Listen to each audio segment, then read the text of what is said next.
Ça devait être un petit concert gratuit dans un magasin de disques. Mais la foule les a obligés à se réfugier sur ce balcon.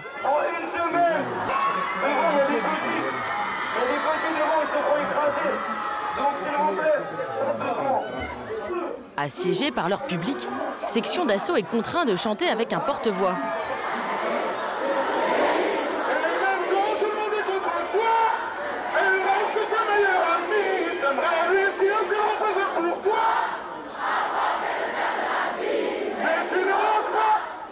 Ils ont l'air bluffés de l'enthousiasme qu'ils suscitent.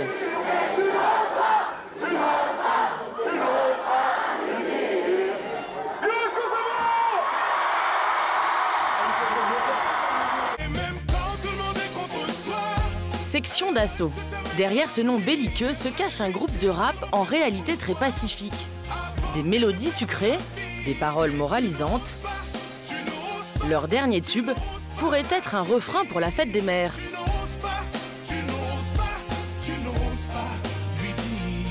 Je suis sûr qu'elle aimerait juste entendre un maman je t'aime à la place des cris du daron qui menace de te jeter. Je suis sûr qu'elle craque au bout d'une semaine passée sans toi et que ton absence lui ferait plus mal qu'une chute du haut de son toit. Je suis sûr qu'elle. Mais qui sont donc ces rappeurs que les parents écoutent avec leurs enfants?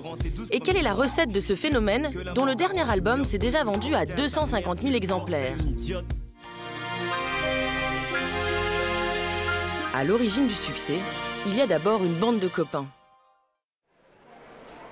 Contrairement à beaucoup de groupes de rap, Section d'Assaut ne vient pas d'un quartier difficile, mais du 9e arrondissement de Paris. Ils forment un collectif de 8 garçons.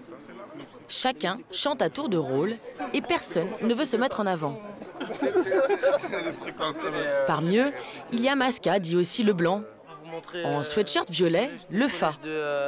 Et avec le bob, Barack Adama. Il y a aussi Maître Gims. C'est le leader vocal et le rigolo de la bande.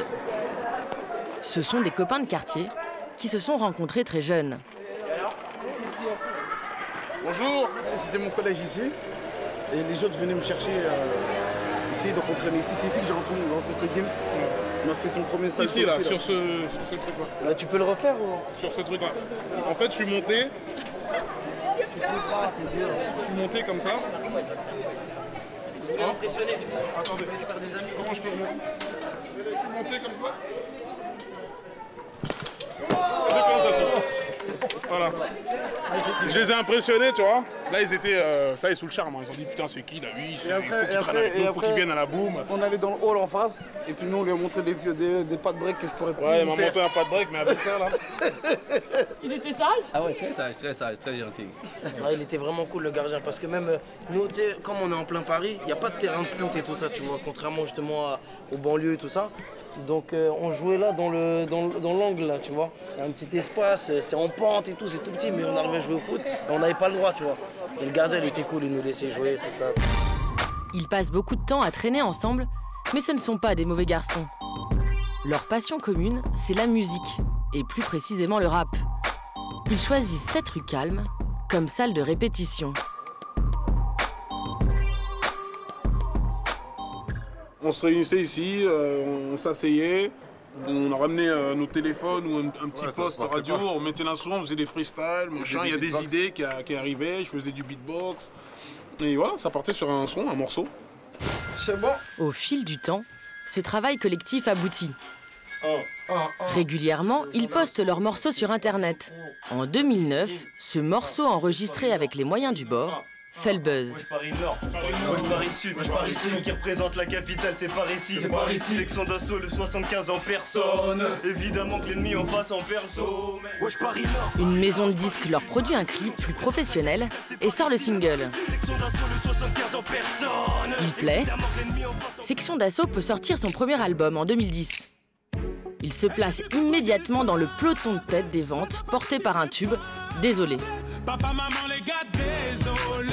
Je ressens comme une envie de m'isoler. Et j'ai dû côtoyer. Une chanson très sage qui s'adresse aux parents. Reconnaissance suprême, le tube est même détourné par les Guignols. Et le chômage a explosé. Française, on est désolé. C'est pas nous, c'est la faute à la crise. On est vraiment trop désolé. À l'école, ils n'étaient pas les premiers de la classe. Loin de là même. Il ne pensait pas y retourner un jour pour les besoins d'un clip. Vraiment l'école, c'est ce bruit-là. Le bruit des chaises. C'est quand tu rentres, 8 h du matin, bruit des chaises, tu t'assois, ça veut dire que t'en as encore pour longtemps. La chanson du clip est très inspirée par l'expérience du leader vocal, Maître Gims. Tu fasses un dessin. Tout de suite. Pas toujours très attentif en classe, il passait beaucoup de temps à dessiner, au risque d'avoir des ennuis avec les profs. Ah oui, tu viens pour dessiner ici. C'est son petit frère qui joue son rôle. J'ai l'impression de me revoir, tu vois. C'est vraiment, on remonte le temps et c'est comme si j'étais là et il y avait un double de moi derrière. Comme si j'étais un ange gardien qui aurait pu lui chuchoter, allez, travail, machin. Déconne pas, je sais ce qui se passe dans 10 ans. La morale qu'ils veulent faire passer cette fois-ci, c'est de ne pas suivre leur exemple et de bien travailler à l'école. J'ai pété les plans. J'ai quitté l'école. Si seulement tu savais. Mais s'ils aiment donner des leçons de morale, s'ils sont tous musulmans pratiquants, les sections d'assaut ont eux aussi leur part d'ombre. Seuls les compagnons de la première heure le savent, mais au début de son histoire, le collectif a écrit des chansons très agressives envers les homosexuels. Et en juin 2010, alors que le succès vient d'arriver, voilà comment le groupe les évoque. Pendant un temps, on a beaucoup attaqué les homosexuels parce qu'on est homophobe à 100% et qu'on l'assume.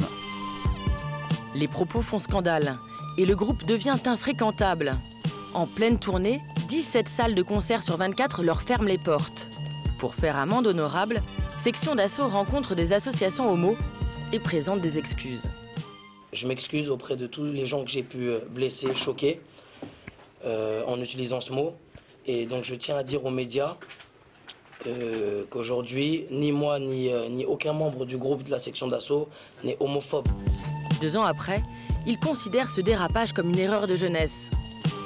Ce qu'il faut retenir de tout ça, c'est que nous, ça nous a fait mûrir, on a compris certaines choses. On sait maintenant que voilà, on a un public très large qui est très attentif justement à nos propos.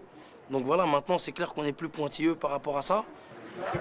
Le public leur a visiblement pardonné. Comment ? Dans quelques jours, ils ont rendez-vous avec des milliers de fans.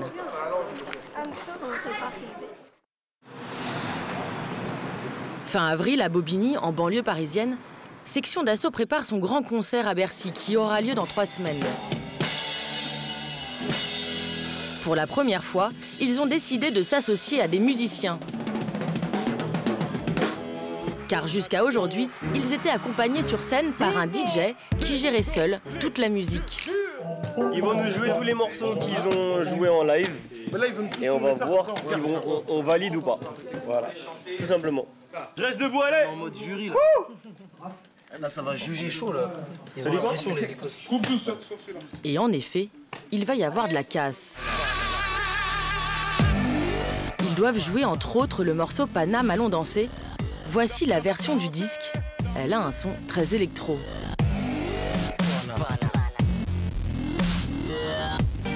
Et maintenant, celle des musiciens.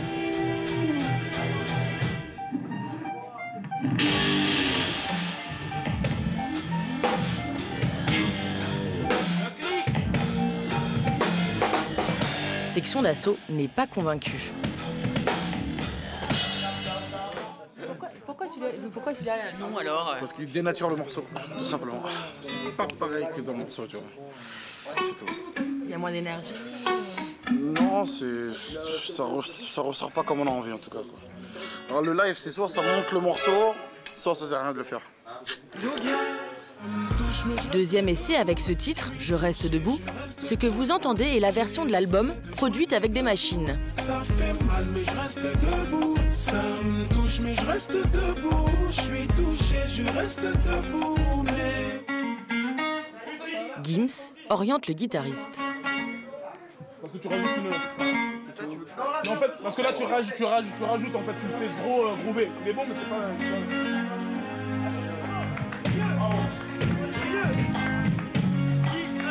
Les instruments donnent plus de chaleur et de force au morceau.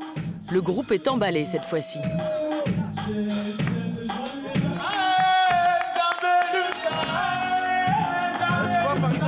fonctionne vraiment bien celui-là en live. Celui-là c'est un morceau, il est très émotionnel, ce morceau, il est fort, tu vois, sentimentalement.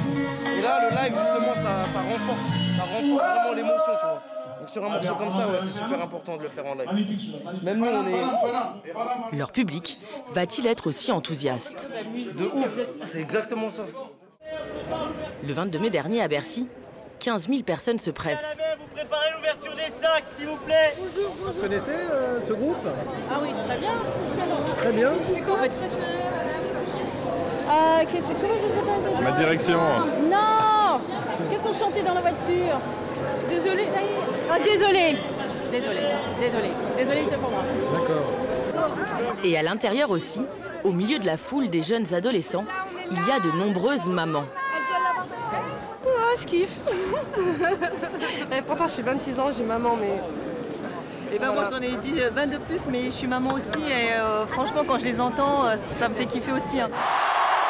Il faut dire que Section d'Assaut les soigne.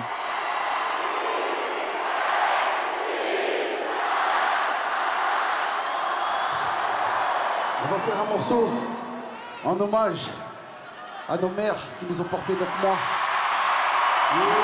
Donc, dédicace à toutes les mères du monde, y compris la mienne, bien sûr. Insensé, tu l'aimes mais pourquoi tu la fuis, insensé. Le public apprécie et pendant les 2 heures de concert, les musiciens installés en hauteur accompagnent le collectif.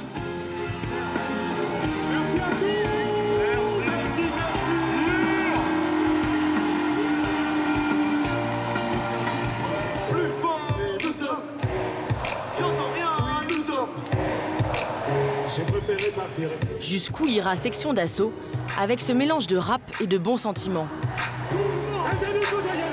Ce soir-là, ils jouaient à guichet fermé.